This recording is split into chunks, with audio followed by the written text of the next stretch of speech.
Pessoal, bom dia. Sejam bem-vindos à nossa aula. Semana que vem nós não teremos aula remota aqui pelo Teams, porque foi passado um calendário pela coordenação e esse calendário contempla duas aulas práticas no período da primeira VA, né? Essa aula prática vai acontecer no dia 9, que é semana que vem, e no dia 30 de setembro, tá? Essa aula é lá no laboratório multidisciplinar, tem que ir com a paramentação, né? Sapato fechado, calça comprida, jaleco e máscara, obrigatoriamente. E preferível, se possível, que vá de touca e luva. Mas o obrigatório é sapato fechado, calça comprida, jaleco e máscara. Nós temos que trabalhar com grupos reduzidos, então a turma, os períodos todos que estão tendo essa disciplina, vai ser dividido em dois grupos, que a coordenação vai passar para vocês essa divisão, que vai ser baseada em ordem alfabética até o final de semana. Aí pode ser que seja, por exemplo, grupo 1 e grupo 2, ou grupo A e grupo B, tá? Mas aí a gente vai ficar combinado da seguinte forma: se for grupo 1 ou grupo A, que são as primeiras letras do alfabeto, mas a divisão vai ser passada para vocês. A aula vai ser das 8 às 9h15. E o grupo B, o grupo 2, das 9h15 às 10h30. Aí no dia 30 de setembro, que é a outra aula prática, aí a gente modifica. O grupo B ou grupo 2 começa às 8 e o grupo 1 ou grupo A começa às 9h15. Mas para a semana que vem, dia 9, a gente fica combinado dessa forma: grupo 1 ou grupo A, 8 horas, grupo B ou grupo 2, às 9h15. É no laboratório multidisciplinar, tá? Hoje nós vamos ver a sessão 2 da unidade 1. Os slides da aula já estão lá postados. E para a aula prática, a gente vai usar um roteirozinho para o acompanhamento da aula. Então, vocês entram no AVA e imprimem. Esse roteiro da aula prática eu vou postar na sessão 3, tá? Da unidade 1. Sessão 3 da unidade 1, eu vou postar então esse roteiro da aula prática da semana que vem, tá bom? No final da aula eu volto a reforçar isso e tiro as dúvidas caso alguém tenha. Então, a turma de vocês, pela coordenação, isso vai ser passado até o final de semana, vai ser dividido em dois grupos. Grupo 1 ou grupo A e grupo 2 ou grupo B, para a realização da aula prática semana que vem no laboratório multidisciplinar, tá? Grupo A ou grupo B entra às 8 horas e o grupo 2 ou grupo B vai entrar às 9h15, tá? Obrigatório uso de jaleco e de máscara. Final da aula, para quem entrou por agora, eu volto a repetir essa questão da aula prática da semana que vem e tiro as dúvidas, tá? Porque agora nós vamos começar o conteúdo. Hoje, sessão 2 da unidade 1. Leia um livro até essa sessão. Já pode ler sessão 1 e sessão 2 da unidade 1. E não deixem de fazer no AVA as atividades diagnóstica de aprendizagem e tragam as dúvidas para a nossa aula, tá bom? Para a primeira VA, a gente vai ver sessão 1, 2 e 3 da unidade 1 e ainda sessão 1, 2, 3 da unidade 2, tá? Alguém quer fazer alguma pergunta, pessoal, antes da gente começar?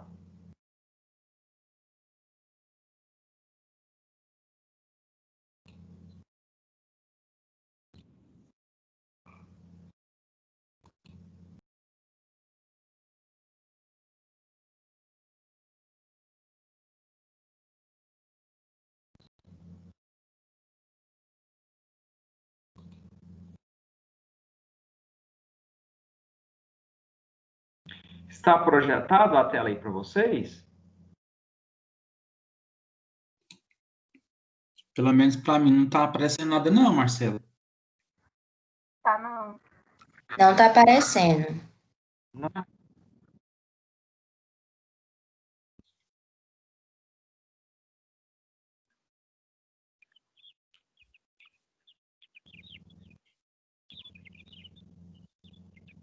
A tela não aparece, pessoal? Agora, apareceu? Sim. Sim. Ah, então tranquilo.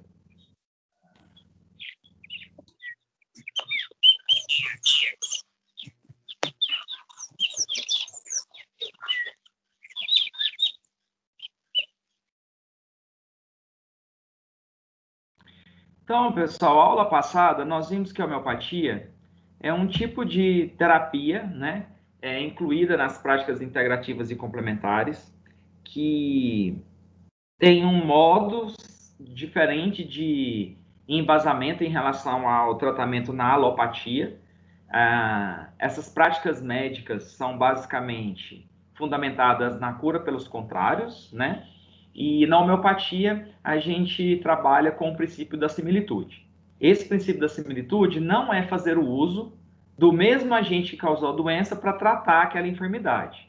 É utilizar uma substância que, quando essa substância foi testada em um indivíduo voluntário sadio, e isso é feito pelos institutos de pesquisa em homeopatia, aquela substância medicinal, que pode ser proveniente de uma planta, de um animal, ou até mesmo do reino mineral, aquela substância desencadeia sintomas físicos, mentais e emocionais nesse indivíduo sadio.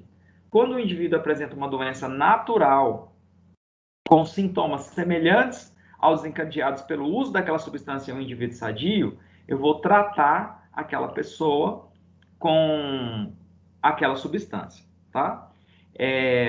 Como a substância no indivíduo sadio causa os mesmos sintomas da doença a que se pretende tratar, a homeopatia trabalha com aquela substância de forma diluída, para diminuir a fase de agravação ou somação dos sintomas. Então, a homeopatia se baseia em 4 grandes princípios, 3 principais e um é controverso.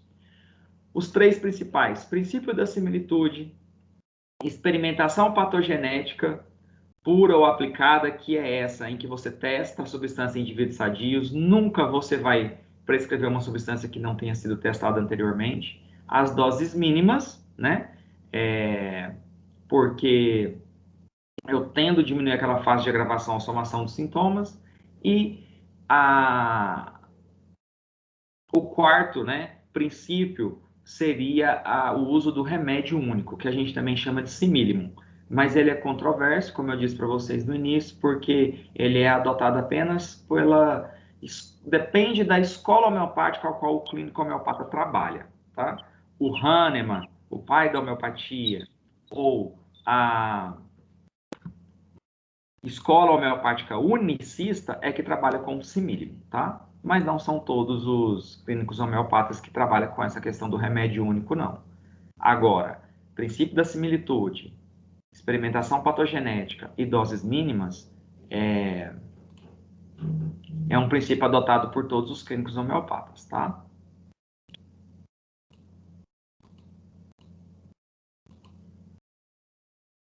Hoje a gente vai ver um pouquinho como que é que a homeopatia concebe, qual é a visão da homeopatia a respeito do processo de saúde e doença, que até essa visão é diferenciada da visão da medicina alopática, tá? Então, para a alopatia, as doenças, as enfermidades, elas são manifestadas em um único nível, em uma única dimensão do corpo, que é a dimensão física. A alopatia enxerga o organismo segregado, dividido, fragmentado em sistemas.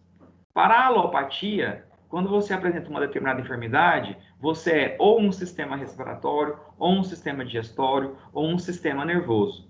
Por isso que você tem as diferentes especialidades. O cardiologista, o otorrinolaringologista, o ortopedista, né?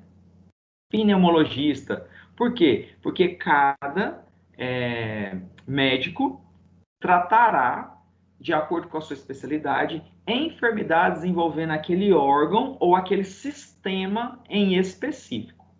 O que na homeopatia não acontece. Existe a especialidade, né, o clínico homeopata, mas não existe o homeopata cardiologista, o homeopata pneumologista. Porque para a homeopatia, o organismo é um ser integrado. o organismo é tratado na sua visão holística, ou seja, o organismo como um todo. E para a homeopatia, as manifestações físicas ou sintomas e sinais clínicos físicos das doenças são reflexos de perturbações que estão se processando em órgãos internos mais nobres. Então, se você tem uma diarreia, um vômito, uma alergia, são exteriorizações de manifestações de órgãos internos mais nobres, como o sistema nervoso, por exemplo. Por isso que muitas doenças para a homeopatia, né, a visão que ela tem, se manifestam na pele, porque é uma exteriorização desses sintomas. Então, se você tem alguma perturbação em órgãos mais nobres, como um pulmão, por exemplo, como um cérebro, o organismo tende a exteriorizar esses sintomas. Por exemplo, numa alergia, num eczema, em alguma manifestação no quê? Na pele. Para a homeopatia, existe sempre uma causa mais profunda. Quando aquele sintoma ou aquela manifestação se apresentou em um órgão mais externo, é porque já houve um acometimento de órgãos mais nobres e mais internos. E o organismo está tentando se resguardar disso, tá?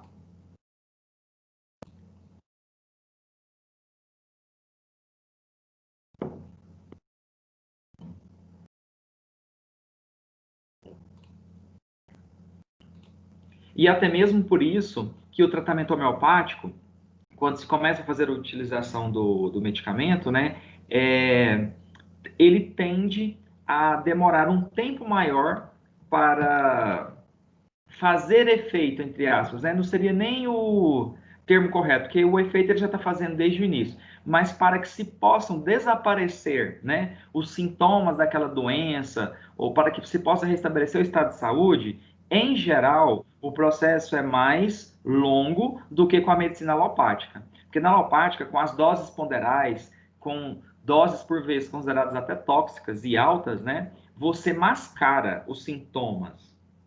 Você, por ocupação dos receptores, acaba camuflando esses sintomas, mas você não tratou a causa da doença. Agora, a homeopatia, ela vai primeiro tratar por meio de uma regulação biológica de natureza eletromagnética, os órgãos mais nobres e mais internos, e depois que você teve restabeleceu o equilíbrio nesses sistemas, é que os sintomas e sinais clínicos exteriorizados, manifestados em pele, por exemplo, desaparecem por último, tá? Como eu disse para vocês, na homeopatia, o tratamento ocorre de uma forma holística, ou seja, no indivíduo como um todo. Então, ao contrário da alopatia, que só considera a dimensão física do corpo, na homeopatia a gente tem a dimensão física, a dimensão emocional e a dimensão mental. A dimensão física é onde há a manifestação dos sintomas. Vômito, diarreia, febre, alergias, tá? Essa é a dimensão física do corpo. Mas ela sempre provém de uma perturbação a nível mental, emocional, e essa perturbação a nível emocional vem de uma perturbação a nível mental, tá? Então, para a homeopatia, a gente tem os 3 níveis dinâmicos: mental, emocional e físico. Para a homeopatia, acredita-se que você pensa a partir do seu nível mental, você sente a partir do seu nível emocional e você age a partir do seu nível físico, tá? A gente tem essa tríade aí até mesmo na psicologia, né? Você só sente o que você pensa. E a partir do que você sentiu, você vai agir. Então, para você agir, a causa primária, ou tudo parte do pensamento. Se você não pensa sobre algo, você não vai sentir aquilo. Se você não sente aquilo, você não vai agir ou se manifestar em relação àquilo que foi sentido, né? Para a homeopatia, isso aí a gente entra na parte filosófica dela, a vida é concebida por uma força superior no universo, chamada de força ou energia vital. E é essa força ou energia vital que é responsável por manter as 3 dimensões do corpo, do organismo integradas: o físico, o emocional e o mental. Essa questão de se considerar que a vida é concebida por uma força ou energia superior, que é energia ou força vital, é uma parte filosófica da homeopatia. Por quê? Porque quando não se tem um método científico que permita a você comprovar, corroborar ou refutar, negar uma determinada hipótese, isso aí fica no campo da filosofia. E ainda não se desenvolveu um método científico que possa comprovar ou negar a energia ou força vital. Só que a homeopatia considera que a vida é concebida por essa força, desde Hahnemann, lá no século XVIII, tá? Então, pessoal, como que se originam as doenças para a homeopatia? A energia ou força vital mantém integrados essas 3 dimensões do corpo: o emocional, o mental e o físico. Uma perturbação nessa força ou nessa energia vital pode causar um desequilíbrio. E esse desequilíbrio em manter integradas essas 3 dimensões do corpo é que são responsáveis pela manifestação de sintomas relacionados à doença, relacionados à enfermidade, tá? Essa força ou energia vital pode ser desequilibrada por diferentes agentes externos, né, ao corpo ou até internamente. Então, por exemplo, angústia, estresse, tristeza profunda, são fatores internos que perturbam a força ou energia vital. Agora, agentes externos do tipo hábitos de vida insalubre, como o tabagismo, alimentação desequilibrada, desbalanceada, ou sedentarismo, poluição, são agentes, são fatores externos que podem desequilibrar essa força ou energia vital. E quando ela se desequilibrar de tal modo que ela por si só não consiga reequilibrar as dimensões mentais, emocionais e físicas do corpo, você manifesta uma doença, tá? Então, olha lá, a doença consiste em uma condição alterada originalmente apenas nas sensibilidades e funções vitais, independente de toda consideração químico-mecânica. De forma resumida e simplista, né, a doença por homeopatia é uma perturbação na força ou energia vital. Ou seja, as doenças são manifestações deletérias da força vital modificada. Por quê? Porque essa força ou energia vital que mantém as dimensões da realidade humana integradas: o físico, o emocional e o mental.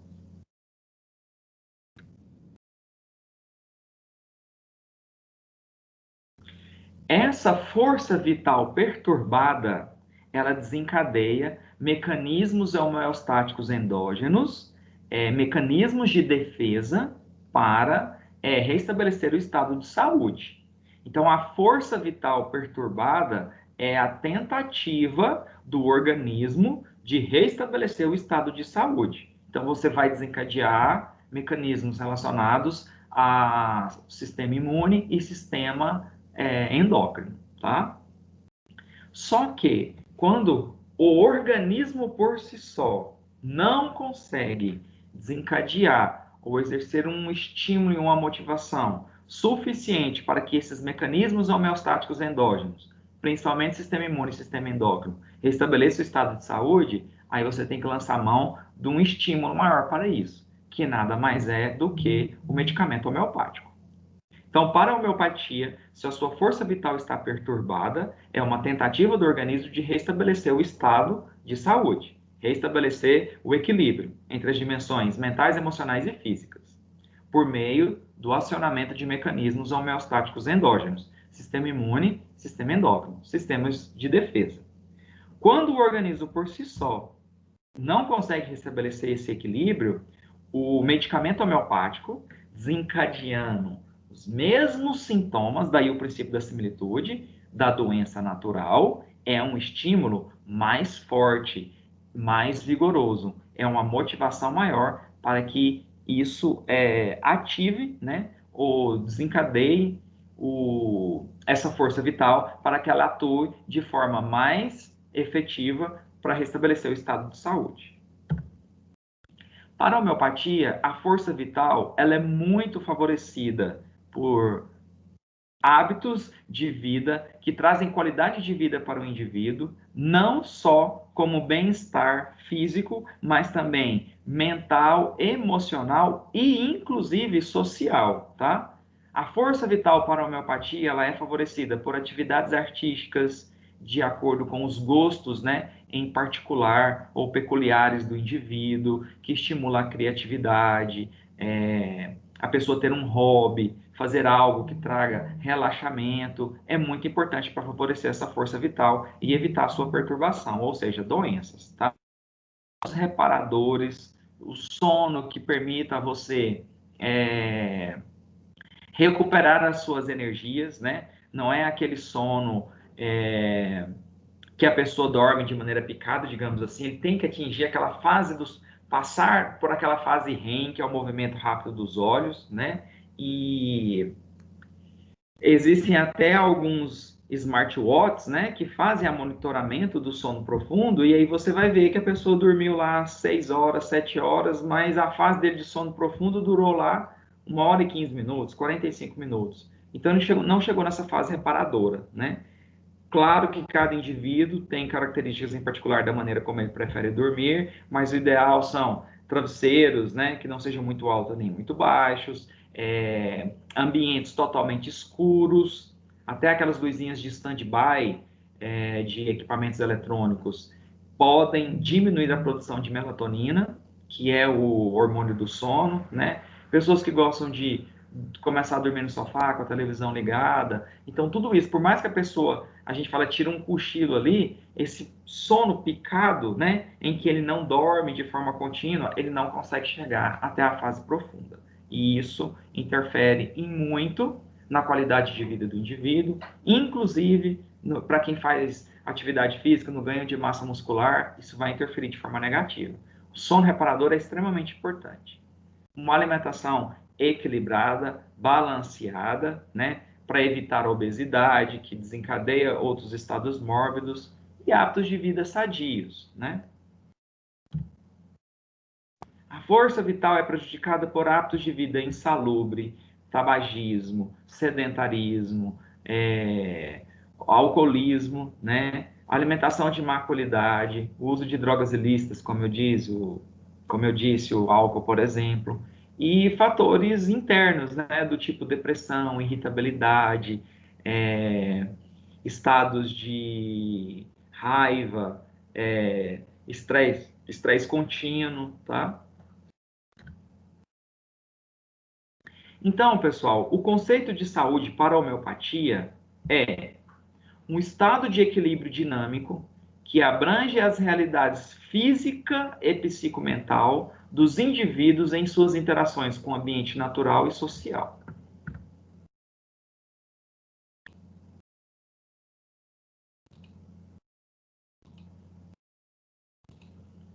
Esse conceito de saúde, então, para a homeopatia, vai de encontro ao conceito de saúde, inclusive por Organização Mundial de Saúde.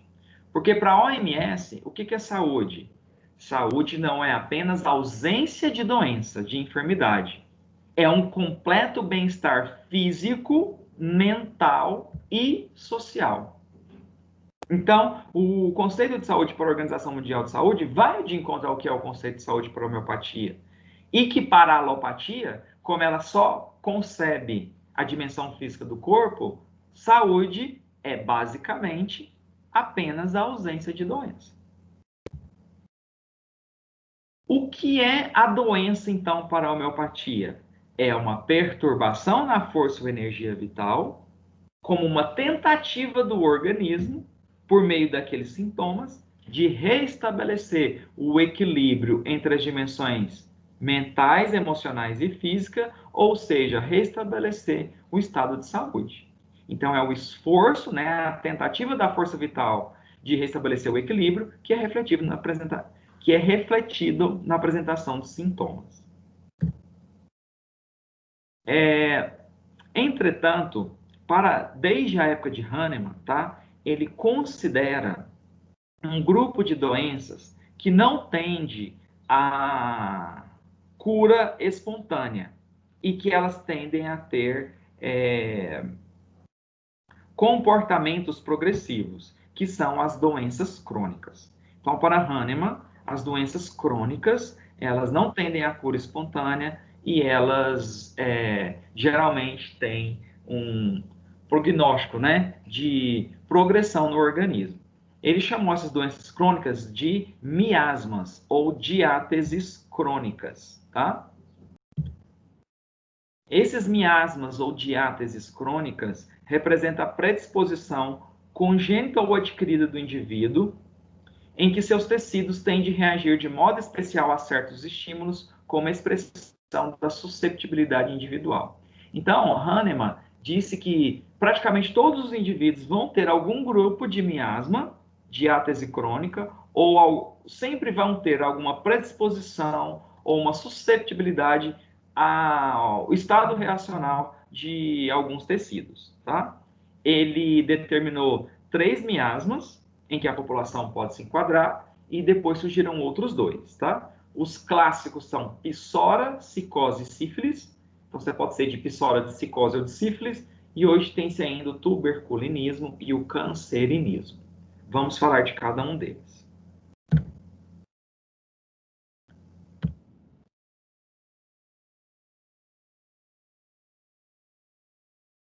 O primeiro miasma, de acordo com Hahnemann, é o de psora. Psora é aquela predisposição, aquela susceptibilidade dos tecidos do indivíduo a estados inflamatórios, a alergias. São aquelas pessoas que manifestam reações alérgicas muito facilmente, muito constantemente, dependendo do ambiente, dependendo de mudanças em relação a clima, estações do ano, tá? Então, olha lá, o organismo esgota as possibilidades defensivas, porque como nós vimos, a doença é sempre uma tentativa, um esforço da energia vital por meio dos sintomas de restabelecer o equilíbrio, o estado de saúde. Então, como o organismo esgota as possibilidades defensivas, ele procura alívio por meio de fenômenos episódicos e alternantes de descarga de toxinas. Essas descargas de toxinas são os espirros, né? Aí vem a congestão nasal, para você tender a expelir essas toxinas. Por isso que eu disse que é aquele estado reacional das alergias, a predisposição a processos inflamatórios.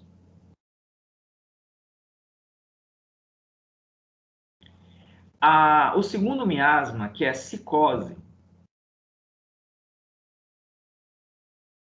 é o estado reacional dos indivíduos em cujos tecidos tem uma predisposição à formação de excrescências verrucosas, verrugas, condilomas. São aqueles indivíduos que vira e mexe a manifestação de verrugas no corpo, tá? Então, o organismo altera a quantidade ou qualidade de eliminação ou bloqueia toxinas, originando neoformações, que nada mais são do que esses tecidos, né, que levam à formação de verrugas, condilomas, tá?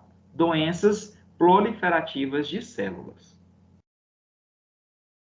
E além de psora, que é o estado reacional dos estados inflamatórios e alergias, psicose, que é o estado reacional de doenças proliferativas de células, como verrugas e condilomas, a gente tem sífilis. O miasma do tipo sífilis é aquela tendência ao estado destrutivo de tecidos. Pessoas com muita predisposição a furúnculos, fístulas, úlceras. O organismo tenta livrar das toxinas ou adaptar-se ao estresse persistente, sacrificando os próprios tecidos. Então, olha lá, tendência a úlcera, fístula, furúnculo, tá? Marcelo, o pessoal está tentando entrar.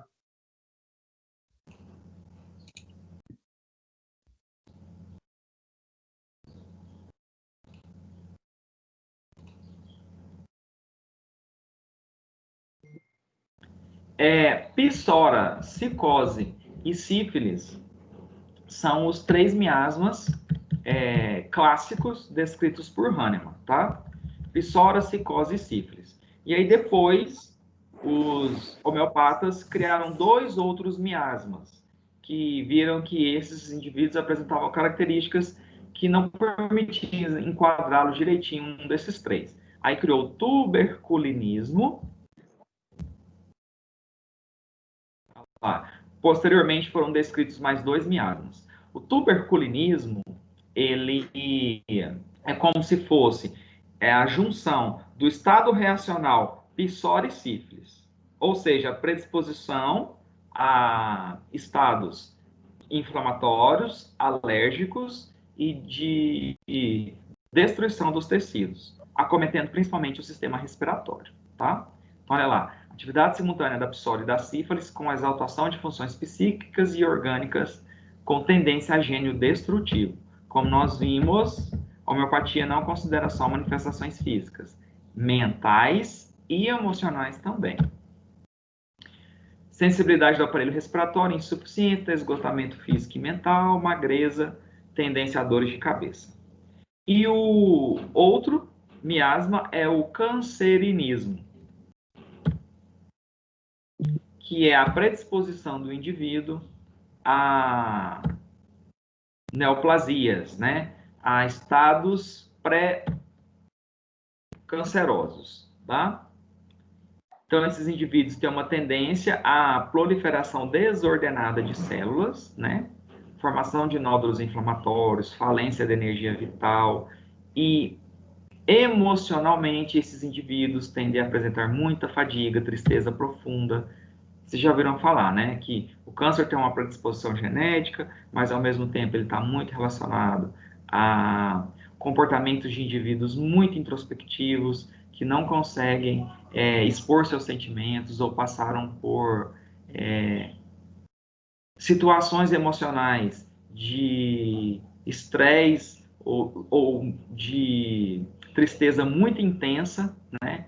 Perca de entes queridos, perca de um filho, por exemplo, ou uma separação muito dolorosa, e depois de um tempo essa pessoa vai e manifesta um câncer, né?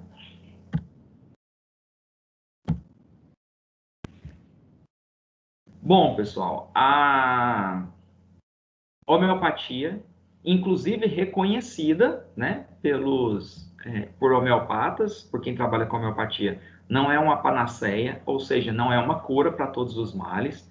Claro que ela apresenta já publicações de estudos em ensaios clínicos demonstrando a sua efetividade em inúmeras doenças e enfermidades em comparação com o placebo, inclusive em comparação com tratamentos alopáticos, mas ela tem as suas limitações. Existem casos em que o próprio homeopata vai encaminhar o indivíduo para um tratamento com alopatia. Por quê? Porque ela tem algumas limitações. E aí sim, isso é um argumento a favor do embasamento científico da homeopatia. Porque se dissesse que ela não tem nenhuma limitação e que ela não tem, é um tipo de terapia que não tem nenhum tipo de desvantagem, aí sim a gente poderia desconfiar. Mas não, ela tem as suas limitações, isso é muito bem descrito em artigos, muito bem descrito na literatura. Então, quais seriam essas limitações da homeopatia? Por exemplo, um tratamento homeopático não vai substituir estados que requeram intervenção cirúrgica. Então, se o indivíduo precisa passar por uma cirurgia de ponte de safena, por exemplo, em virtude de uma cardiopatia, um tratamento com medicamento homeopático não vai substituir a necessidade dessa intervenção cirúrgica. O uso do simílimum, que é aquele remédio único, né, que abarca a totalidade de sintomas do indivíduo, ele pode ser utilizado para a fase pré- e pós-operatória, preparando melhor o organismo para a cirurgia, pós-cirúrgico, contribuindo para uma recuperação mais integral e mais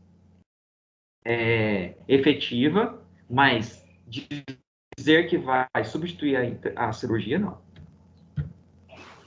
Estados graves que demandem alívio imediato de sintomas. Então, a pessoa está com crise de asma muito grave, o indivíduo está com septicemia, choque séptico, ou seja, infecção hospitalar. Não dá tempo de fazer tratamento com medicamento homeopático.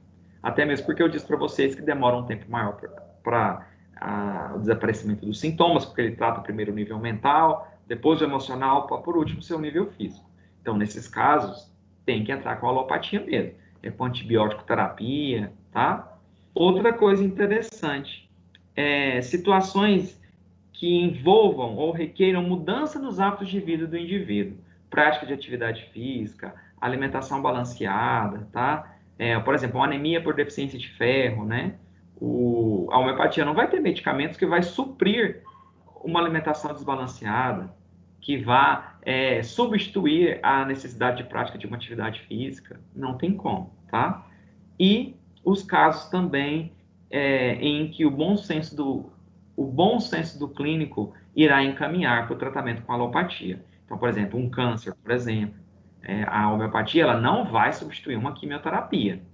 Ela pode complementar, igual lá no estado de intervenção cirúrgica, na fase pré e pós-operatório, tá? Mas substituir o tratamento não. Então, no caso de câncer, no caso do coquetel anti-HIV, tá? Não tem como o indivíduo abandonar, né, um indivíduo portador do vírus HIV, abandonar o tratamento com coquetel para fazer o uso só de medicamento homeopático.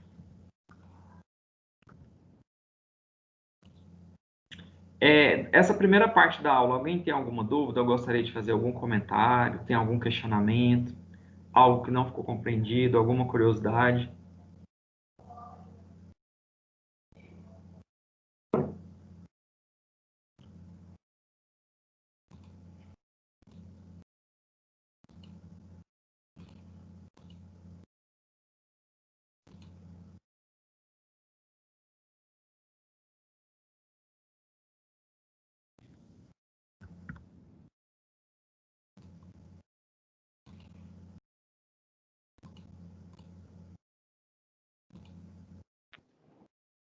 Bom, pessoal, qual é o conceito de medicamento?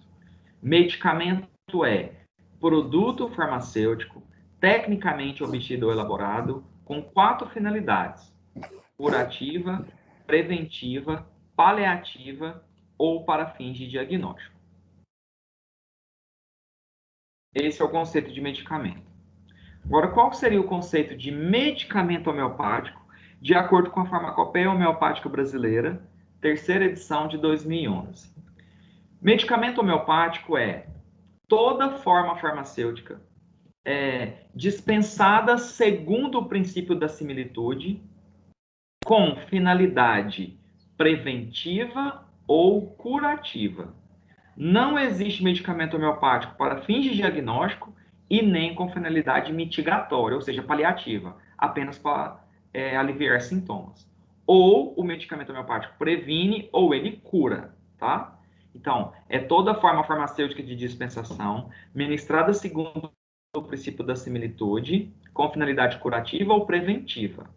É obtido pela técnica de dinamização. O que é o medicamento dinamizado que nós vimos semana passada?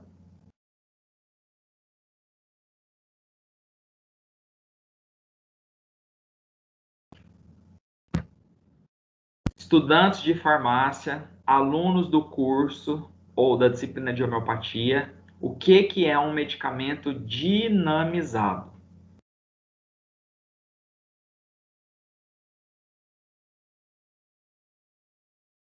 Errei, Jesus, hein?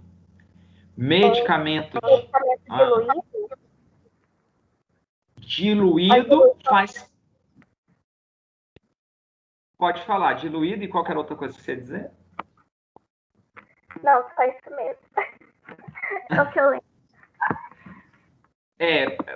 O medicamento dinamizado, diluição é uma das características dele. Só que não é só a diluição. O dinamizado significa que o medicamento homeopático foi diluído e, além de ter sido diluído, ele passou por aquela agitação ritmada, que tecnicamente a gente chama de sucção, que é você golpear o fundo do frasco com o medicamento contra um anteparo semirrígido, uma almofadinha, e o Hahnemann usava o livro de couro. Um livro encapado com capa de couro. Não sei se vocês lembram de eu falar isso na semana passada. Então, o medicamento dinamizado é isso. Ele foi diluído, Porque como ele é usado segundo o princípio da similitude e causa os mesmos sintomas em um indivíduo sadio da doença que o medicamento pretende tratar, para eu tirar aquela fase de agravação ou somação dos sintomas. E entre uma diluição e outra, eu tenho faz 100 sucções. Eu vou golpear 100 vezes contra um anteparo semirrígido o fundo do frasco contendo o medicamento. Porque Hahnemann observou que as pessoas que ele tratava na sua época, que moravam mais distante da sua casa, estavam se recuperando mais, moravam próximas. Então, ele inferiu o vasculejamento, a movimentação do medicamento dentro do frasco, proporcionava alguma energia que favorecia o tratamento, né? E nós temos medicamentos homeopáticos de uso interno e de uso externo, tá? De uso interno, a gente vai estudar tudo isso, tá? Em aula prática e aqui também na unidade 3 e 4. São os glóbulos, os tablets, os comprimidos homeopáticos, as gotas que você pinga debaixo da língua. E de uso externo a gente tem pomada, creme, gel homeopáticos, tá? Essas formas farmacêuticas plásticas ou semissólidas, igual pomada, gel, creme homeopático, é a mesma base utilizada, é a mesma base galênica utilizada na alopatia. Então, aquela base de pomada que a gente faz, gel de carbopol, é a mesmíssima coisa. A gente só vai incorporar a diluição, o medicamento homeopático. A gente vai fazer isso nas aulas práticas, tá? A única diferença é que não pode ter no medicamento homeopático de uso externo corante e nem essência, porque diz que isso inativa a energia medicamentosa, o insumo ativo, tá? E ele já está diluído, né? Então, ele não pode ter corante e não pode ter essência. Existem alguns princípios de terapia utilizando particularidades ou características de medicamentos em específico que estão sob a responsabilidade do farmacêutico homeopata, a preparação e dispensação desses medicamentos, mas isso não é homeopatia, tá? Que é o caso dos medicamentos do tipo tautoterápicos e isoterápicos, tá? Medicamentos tautoterápicos são aqueles manipulados para serem dispensados, levando em consideração o uso do mesmo agente que causou a doença ou distúrbio para tratar aquela situação. O uso de chumbo dinamizado, ou seja, diluído e succionado, para tratar uma intoxicação por esse próprio agente, ou seja, pelo chumbo. Então, isso, pessoal, não é homeopatia. Porque na homeopatia, o princípio da similitude é não o uso do mesmo agente causador da doença para tratar a doença. O uso de uma substância que, ao desencadeou os sintomas daquela, o quê? Lesão. Só um sintoma, porque não é assim. A gente viu que a homeopatia leva em consideração sintomas físicos, mentais e emocionais. Mas, se eu quero tratar insônia na homeopatia, aquela substância que eu vou tratar insônia na homeopatia, se ela for administrada a um indivíduo que não tem insônia, ela vai desencadear esse estado na pessoa, ou seja, a pessoa vai passar a manifestar insônia. Mas na pessoa que tem insônia, aquela substância, ela vai exercer um estímulo no organismo para que ele passe a ter sonolência, tá? E o outro tipo de medicamento que está sob responsabilidade a sua preparação pelo farmacêutico homeopata, mas que não é homeopático, é a isoterapia, os isoterápicos, tá? Que são produzidos tanto a partir de agentes endógenos, né? Ou seja, provenientes do próprio organismo, como é o caso de sangue, urina, tá? Autohemoterapia, né? O uso de urinoterapia, o uso de cálculo renal do próprio indivíduo, tá? Raspado de unha, existem medicamentos preparados a partir de materiais biológicos coletados do próprio organismo, ou podem ser também de origem exógena, mas que de alguma forma sensibiliza aquele organismo. Isso aí são principalmente os alérgenos, tá? Então, poeira, grãos de pólen, por exemplo, se a pessoa tem alergia a esses grãos de pólen, né? Vírus vivos atenuados, que é o caso das vacinas, por exemplo, que é uma isoterapia. Então, não pode dizer que a vacina é uma homeopatia, porque na vacina eu estou usando o mesmo agente causador da doença. E homeopatia não é isso. É o princípio da similitude, mas utilizando uma substância que, quando tratada no indivíduo sadio, eu manifesto os mesmos sintomas da doença que eu quero, que eu pretendo tratar, né? Então, por exemplo, a casa em que o indivíduo tem alergia à poeira doméstica, do ambiente domiciliar, e faz a coleta da poeira desse ambiente domiciliar para produzir um medicamento isoterápico. Isso existe, tá? Categorias de medicamentos homeopáticos. Os medicamentos homeopáticos são classificados em medicamentos menores, semipolicrestos e policrestos, tá? O termo policresto são aqueles medicamentos maiores, ou seja, os medicamentos de maior demanda na prática clínica. Os medicamentos com maior porcentagem de prescrição pelo clínico homeopata, ou seja, os medicamentos de maior saída.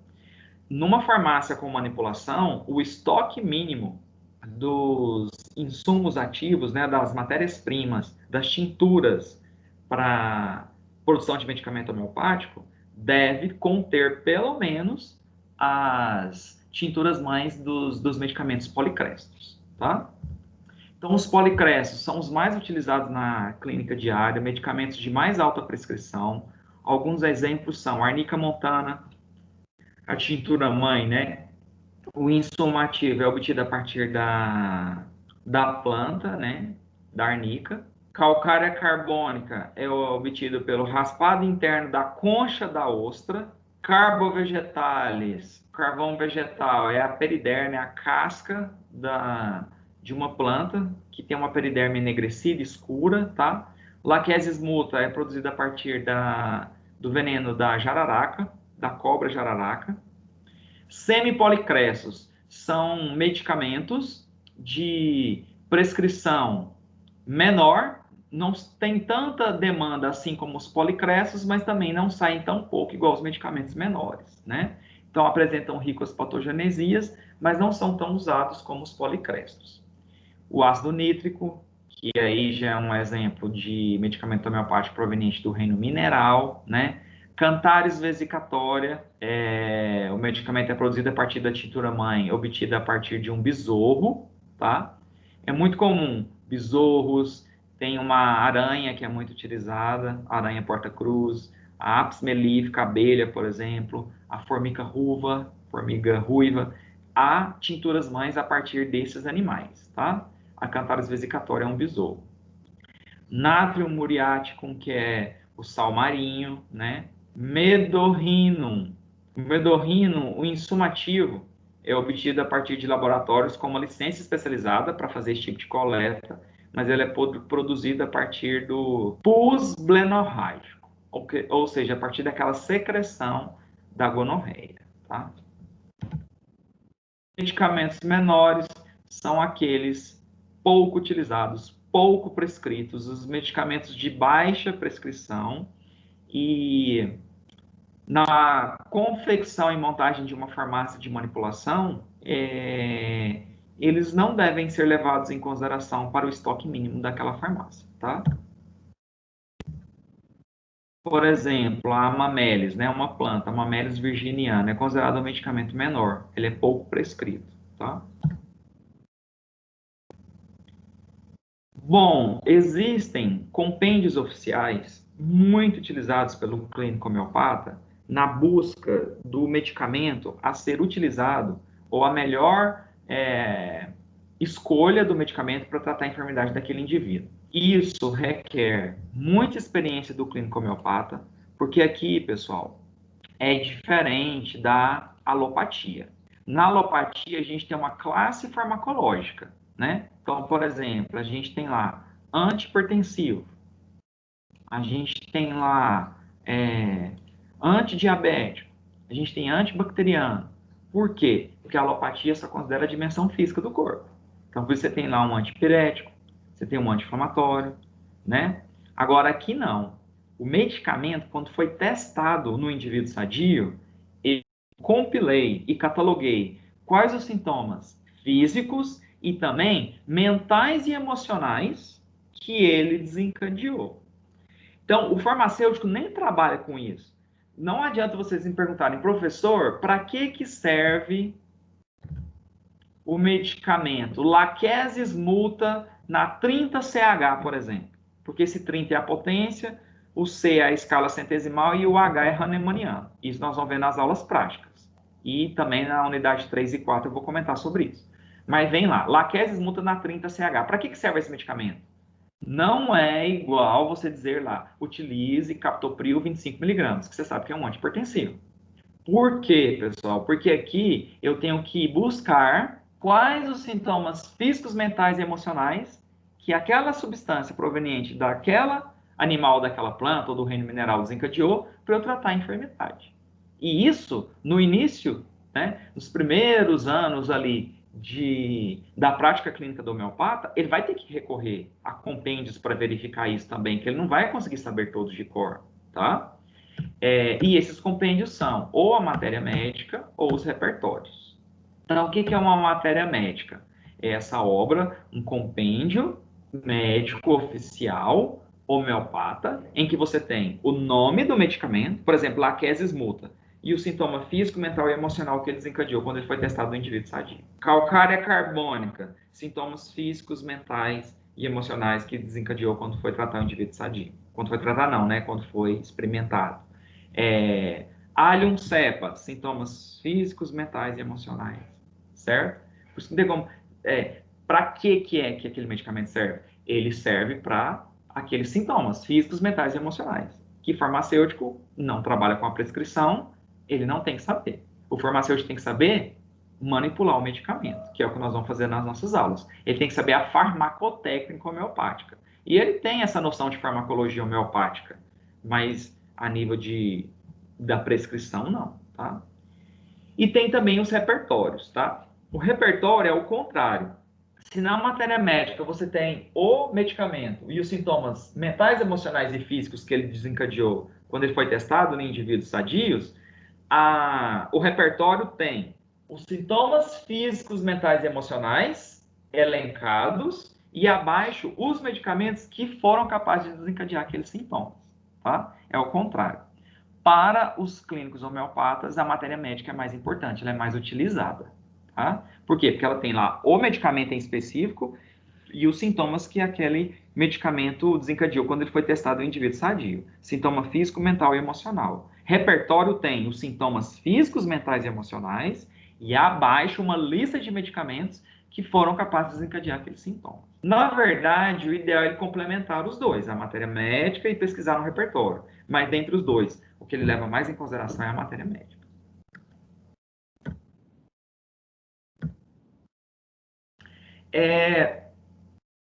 Nós temos na homeopatia não as divisões de especialidades, mas nós temos as escolas médicas homeopáticas que são adotadas pelos diferentes clínicos, tá? Nós temos a escola unicista, que esses são os seguidores ipsiliteres de Hahnemann, tá? Nós temos os complexistas, os alternistas pluralistas e os organicistas, tá? A maior parte deles são unicistas. Unicistas são aqueles seguidores de Hahnemann e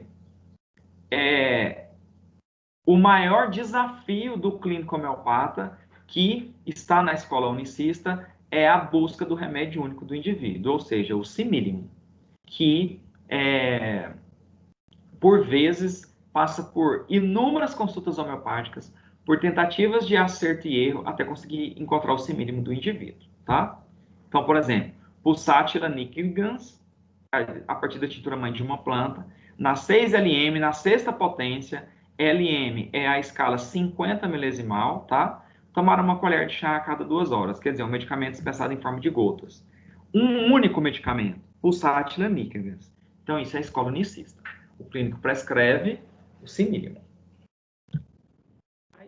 A escola pluralista alternista é aquela em que o clínico homeopata vai prescrever no mínimo 2 ou mais medicamentos para serem utilizados de forma alternada, ou seja, não é simultaneamente, não é ao mesmo tempo. Então, olha lá, bárium carbônico na 6CH, fitolaca decandra na 6CH, pingar 5 gotas de cada medicamento diretamente na boca, o ideal é abaixo da língua, pela vascularização, para ter uma absorção melhor, a cada 2 horas, alternando a cada tomada.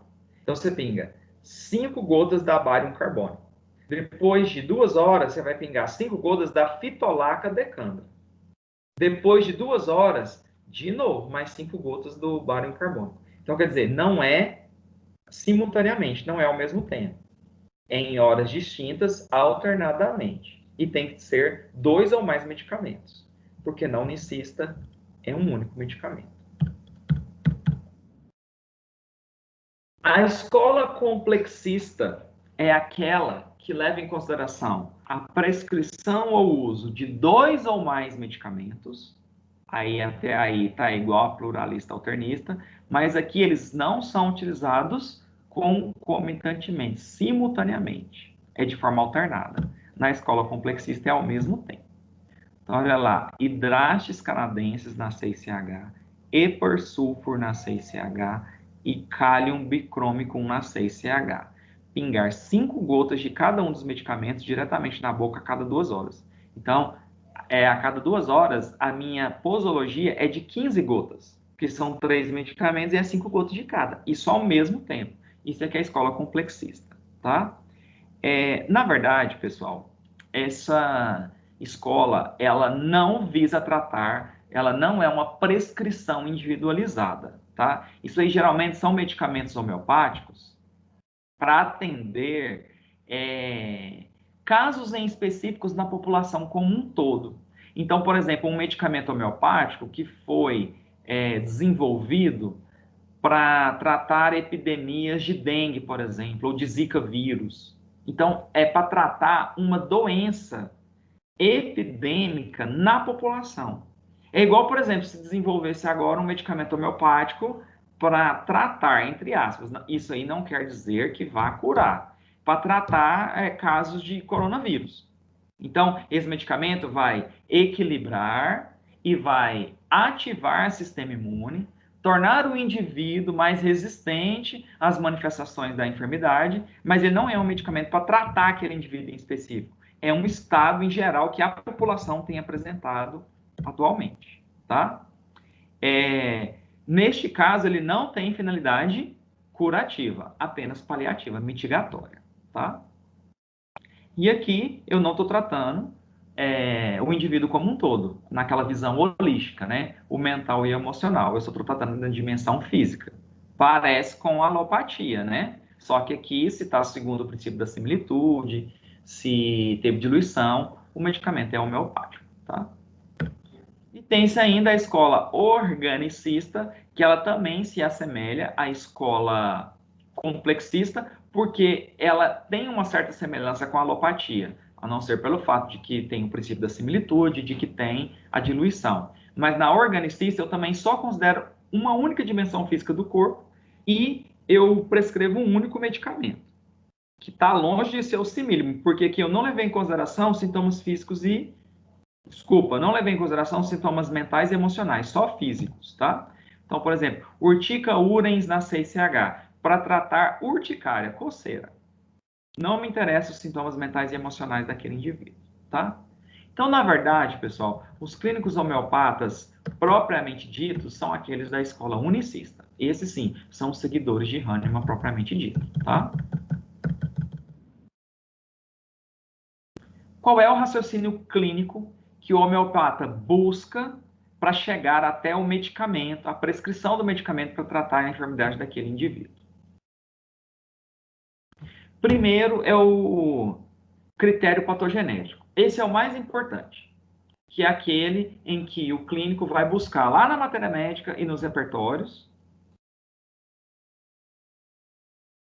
de acordo com os sintomas apresentados pelo indivíduo, né, uma substância que desencadeou aqueles mesmos sintomas quando ela foi testada no indivíduo sadio, tá? Então, esse é o critério patogenético. O etiológico é aquele que se assemelha lá à isoterapia. É baseado na identificação do próprio agente causador da doença. Então, aqui, eu vou tentar buscar substâncias extraídas de organismos ou o próprio micro-organismo desencadeador da doença para manipular ou para preparar o medicamento. O anátomo patológico é aquele que faz uma analogia das informações tóxicas e ou fisiopatológicas provocadas pela substância. Então, por exemplo, um exemplo bem simplista. A picada de abelha, apis mellifera, é capaz de causar inchaço, edema no local da picada. Então, se a pessoa apresenta edemas pelo corpo, eu prescrevo um medicamento a partir de apis mellifera para tratar esse sintoma, tá? E a biotipologia do organismo, que são características físicas e a predisposição ou propensão desse indivíduo a desenvolver determinadas doenças, tá? Isso aí é igual àquela classificação lá dos miasmas, né? Psora, psicose, sífilis, mas aquilo lá são para doenças crônicas, tá? Essa biotipologia, que é essa predisposição congênita ou adquirida, que o indivíduo apresenta como susceptibilidade ao desenvolvimento de algumas doenças, considera a população como pertencente a 4 principais biotipos. Nós vamos falar só desses 4 principais, porque se for aprofundar aí nos subtipos, é conteúdo para o resto do ano inteiro. E isso não é objeto de estudo do farmacêutico, e sim do médico com a especialidade em homeopatia. Então, esses biotipos foram propostos em 1947 por Henri Bernard, e eles são classificados como indivíduos do tipo carbônico, sulfúrico, fosfórico e fluórico. No livro tem essa figura, no livro descreve as características do biotipo de cada um. Aqui eu vou citar de uma forma mais simplificada, mas vocês podem aprofundar no livro didático de vocês, tá? Esses são 2 da unidade 1. Indivíduos do tipo carbônico são aqueles indivíduos de baixa estatura. Eles são indivíduos introvertidos, que fazem uso da lei do mínimo esforço, ou seja, são muito preguiçosos, e por isso eles tendem a ser obesos, tá? Esses são os indivíduos carbônicos. Os indivíduos dos tipos sulfúrico são aqueles de estereótipo físico mais harmonioso, tá? Não são muito altos ou nem muito baixos, né? Não estão acima nem abaixo da estatura média, por isso que é algo equilibrado. E emocionalmente, eles tendem a apresentar uma personalidade mais otimista, são alegres e mais felizes, tá? Os indivíduos do tipo fosfórico são aqueles indivíduos que têm estatura acima da média, pode ser que apresentem membros alongados, e são pessoas muito criativas, mas de comportamento muito instável. São muito bipolares. Os indivíduos do tipo fluóricos são aqueles indivíduos de altura variável, pode ser alto, baixo ou estatura mediana, de peso variável também, não tendem a ser magros nem obesos, tá? E são pessoas, assim, de certa forma, que tendem a ser um pouco ranzinzas e são muito desastradas, tá? E tendem a ter comportamentos engraçados devido a essa falta, né, de coordenação motora. São muito desastrados. Então, pessoal, esses biotipos na população são características físicas peculiares de cada indivíduo e com a sua propensão a desenvolver determinadas doenças. São características morfológicas, fisiológicas e psíquicas resultantes da condição hereditária que representa uma condição reacional. Então, como eu disse aqui para vocês, nos biotipos a gente vê a tendência do indivíduo a ser magro ou ser obeso em relação à sua estatura, então isso são características morfológicas, né? E, inclusive psíquicas, né? Carbônico é muito introvertido, sulfúricos são mais felizes e alegres, fosfóricos são muito criativos, mas são bipolares, fluóricos são engraçados, desastrados, ranzinzas, né?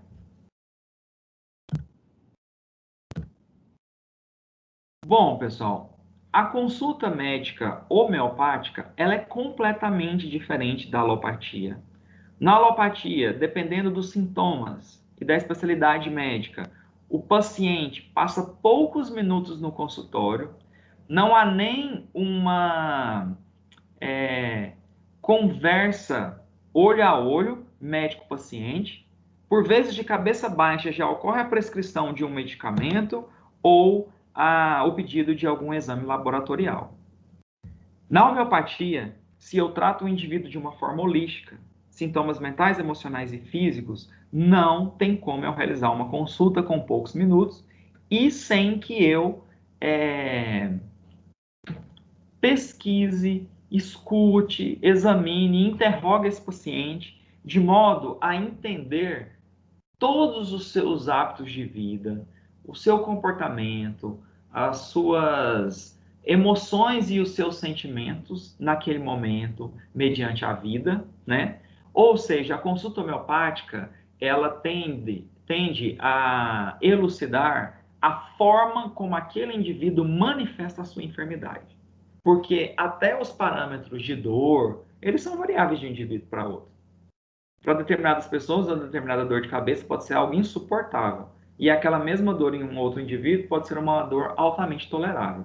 Então, isso também envolve a questão psíquica, emocional, e a gente sabe que tem pessoas que são mais dramáticas e mais propensas à manifestação de doenças, né? São mais hipocondríacos ou mais preocupados, né? Então, na homeopatia isso também tem que ser levado em consideração. Não é apenas a medicina de um sintoma ou de uma doença, mas daquela pessoa em particular. É a maneira como o indivíduo manifesta a sua enfermidade. Para Hahnemann, para se conseguir a cura é preciso ter um retrato fiel da enfermidade, compreender a totalidade dos sintomas. O médico que quer traçar o quadro da enfermidade precisa observar com atenção e anotar com fidelidade. Então, numa consulta homeopática, o clínico homeopata, ele escuta, ele examina, ele interroga, ele observa, tá? E para chegar no semínimo são várias e várias consultas, de várias horas, para que você possa chegar até o medicamento único daquele indivíduo, tá? A consulta médica homeopática, baseada na observação, na examinação, na interrogação, na escuta, né? Ela deve incentivar o relato espontâneo. Ou seja, o clínico não fará perguntas que induzem a respostas fechadas, do tipo sim ou não. E ele não vai interromper o paciente durante o relato dos sintomas, porque, como eu disse, o objetivo é ver como o indivíduo manifesta a sua doença. Então, sempre utilizar perguntas abertas. Pode falar mais sobre isso? Notou alguma outra coisa? Como era a sensação? Utilizar sinais não verbais para que o paciente prossiga o relato. Então, um leve sorriso, um balançar positivo com a cabeça, demonstrando que você está prestando atenção no que o paciente está relatando. Utilizar expressões facilitadoras. Sim, o que mais? Como assim? Repetir a última frase do paciente, que demonstre o interesse que você tem no relato do mesmo. Você não deve fazer perguntas diretas do tipo, você gosta de doce? Porque isso vai ser sim ou não. Então, qual o tipo de alimento que você mais gosta, que mais te agrada, né? Nossa, professor, mas é perguntado isso e muito mais. Como eu disse, é a totalidade do indivíduo, todos os seus hábitos de vida, a posição em que você dorme, como que você manifesta mediante mudanças de clima, em dias mais acinzentados ou nublados, ou como que você comporta mediante dias chuvosos, com muito raios, trovões, tá? O ciclo menstrual da mulher, se é intenso, se é mais viscoso ou mais fluido, a coloração, tudo é levado em consideração. Como você acha que as pessoas te veem, como que você encara a morte, como você vê o futuro, tudo isso é perguntado. Perguntas que sugiram... Você tem medo de tempestade, né? Quer dizer, já está induzindo a pessoa a responder que sim. Você é calorento ou friorento? Não. O ideal não é perguntar assim. Como que você se manifesta mediante as mudanças de temperatura, né? E evitar perguntas que induzam resposta do tipo sim ou não.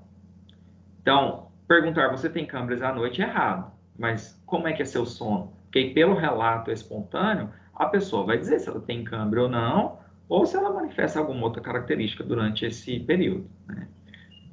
Apresenta dor de cabeça durante a menstruação? É errado. Como que você sente antes, durante e depois da menstruação?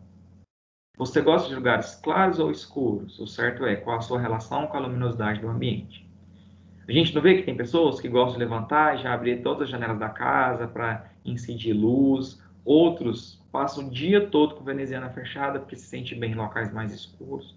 Tudo isso faz parte da anamnese e faz parte da escolha do medicamento quando você vai pesquisar lá na matéria médica. Sintomas gerais. Qual horário das 24 horas que você se sente melhor? Qual a estação do ano que você se sente melhor? Como sente as mudanças de tempo? O que sente antes, durante e depois da tempestade?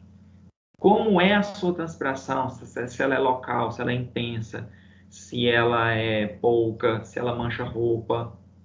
Que alimento te faz mal? Você gosta de algum tipo especial de alimento? Tem aversão a algum tipo de alimento? Como é o seu apetite? Como se sente antes, durante e após comer? Seu humor muda próximo das alimentações? Se você estiver com fome, você fica irritado? Após a alimentação, você tem uma sensação prazerosa? Como é a sua sede? Quantidade ingerida de líquidos durante o dia? Como são as fezes? O intestino funciona regularmente, em horários determinados? Menstruação, duração, fluxo, ciclo, aspecto do sangramento, se você tem mudanças físicas, no estado de humor, como você fica antes, durante ou depois, como é o seu sono, dorme em alguma posição preferencial, como é seu humor ao despertar, ao levantar cedo ou então ficar até mais tarde na cama, como fica no estado febril, você tem sede, suor, como fica seu humor e seu comportamento. Qual a ideia você tem de si mesmo? Como você acha que os outros lhe veem? O que lhe tira do sério? Como você vê o futuro? Como você encara a morte? Você tem algum medo? Tem algum sonho a realizar? Como sente o passar do tempo? Como é a sua concentração no trabalho? Como é a sua memória? Enfim, é uma consulta que tende ao máximo a analisar e examinar o indivíduo como um todo, nas suas dimensões físicas, emocionais e o que? Mentais. Numa medicina alopática, o tratamento alopático, jamais, muito, isso aqui só se for na psiquiatria, para você tratar casos relacionados à depressão, ansiedade, né? O médico não vai fazer esse tipo de indagação aqui para você.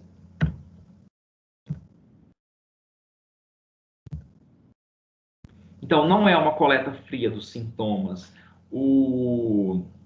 A prescrição de exames laboratoriais não é essencial, tá? O clínico é mediante todas essas indagações. Cada paciente será um complexo, um universo muito complexo e particular. Então, ele tem que anotar tudo isso numa ficha, né? Para que fique disponível na memória do computador para ela ser acessada a uma nova consulta, principalmente quando ele está fazendo a busca do simílimo do indivíduo. Então, para ele lembrar isso aí todo, né? Ou do caso daquele paciente em específico, só pela cabeça dele vai ser impossível. Então, tem que ser, cada paciente tem que ter uma ficha muito extensa, com todas as respostas relacionadas a essas indagações respondidas.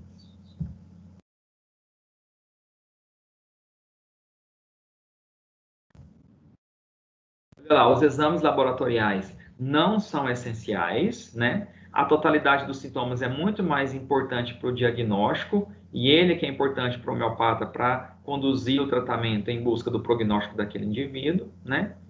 E depois de levantar esses sinais, esses sintomas, depois de fazer essa anamnese, depois de examinar, escutar, interrogar, observar e passar tudo isso para uma ficha, né? Ele vai fazer a pesquisa nas matérias médicas, nos repertórios, e vem a fase mais difícil da consulta, que é a identificação do remédio único do indivíduo, ou seja, o simílimo, né?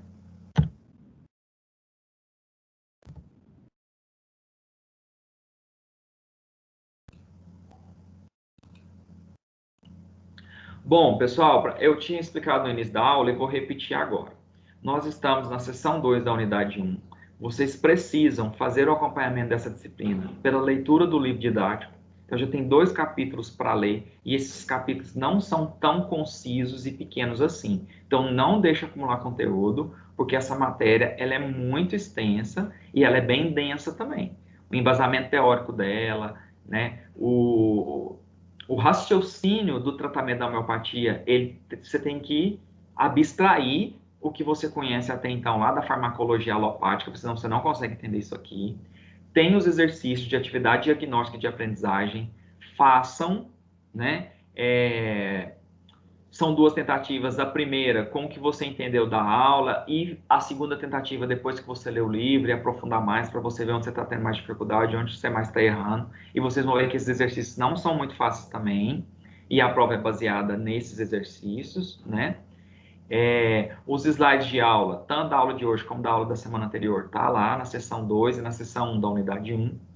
E eu vou postar na seção 3 da unidade 1, acessem lá no tópico aula, seção 3 unidade 1, e imprimam para a semana que vem o roteiro da aula prática. Precisa desse roteiro para a realização da aula prática. Ele tem exercícios para ser respondido lá durante a aula prática, então não deixa de levar. Que eu vou recolher esses roteiros lá e eles valem parte da nota. Semana que vem nós não temos aula aqui no Teams, porque nossa disciplina tem um calendário de aulas práticas.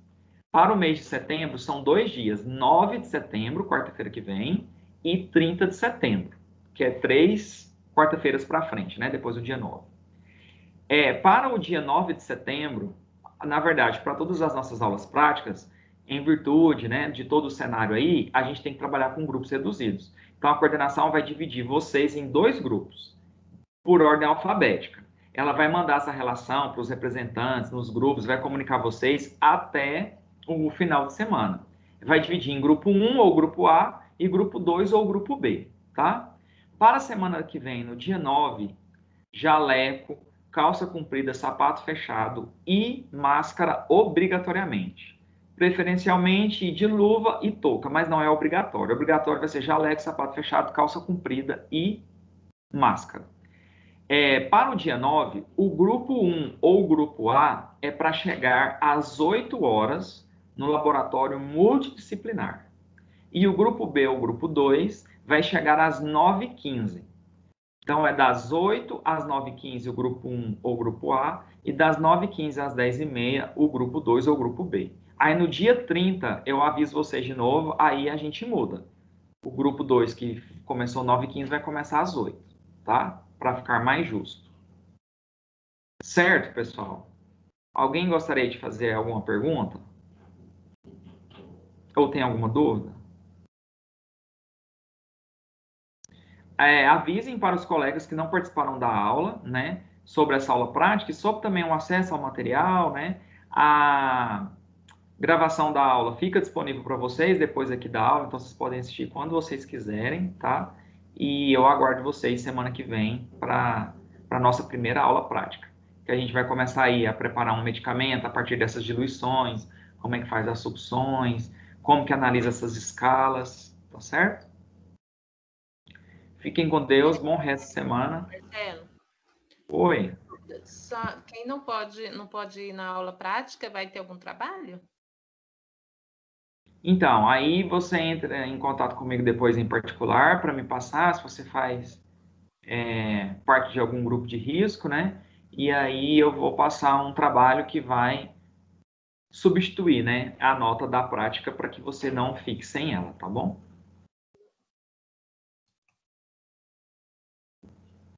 Obrigada. Aí pode entrar em contato por e-mail, marcelo.garcez@anhanguera.com, ou pode mandar mensagem no WhatsApp mesmo. 992025279.